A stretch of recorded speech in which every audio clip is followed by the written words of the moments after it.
একটি মেয়ে একা কবরস্থানে গিয়ে তার মার জন্য দোয়া জানাচ্ছিল। তার চোখের জল মাটিতে পড়তে সেখান থেকে একটি আজব ফুল জন্ম নেয়। অবাক হয়ে মেয়ে হাত বেরিয়ে ফুলটি ছুঁতে গেল, কিন্তু তখনই সেই ফুল তাকে টেনে নিয়ে গেল মাটির নিচে। মেয়েটি তখন চিৎকার করে পড়ে গেল মাটিতে। সে আতঙ্কিত হয়ে পিছিয়ে আসতে গিয়ে এক ধাক্কা খেলো কঙ্কাল মানুষের সঙ্গে। তখন মেয়েটি অনেক ভয় পেয়ে গেল, কিন্তু কঙ্কালটি কোনো ক্ষতি করতে এলো না, বরং তার জন্য একটি সুর বাজাতে চাইলো।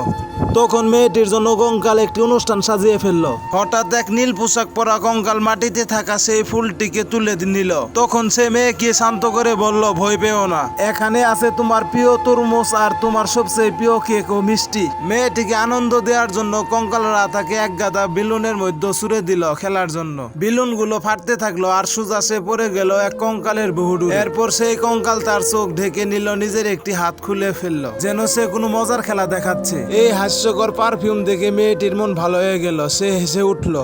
এরপর সে নিজে কঙ্কালদের সাথে পারফিউম করার সিদ্ধান্ত নিল। মেয়েটি তখন খুশি হয়ে আত্মাদের অনুষ্ঠানে নাচতে শুরু করলো, মুখে রঙিন মেকআপ দিয়ে দিল এবং তাকে জমকালো নাচের অনুষ্ঠানে নিয়ে গেল। কঙ্কাল তখন মুহূর্তের মধ্যে পরিণত হইল মেয়েটির মায়ের রূপে। মেয়েটি বিস্ফোরিত হতবাক হয়ে গেল। তার মা তাকে শুধু একবার দেখার জন্য এই জগতে নিয়ে এসেছিলেন। তারপর হারানো মাকে পেয়ে অনেক খুশি হয়ে গেল।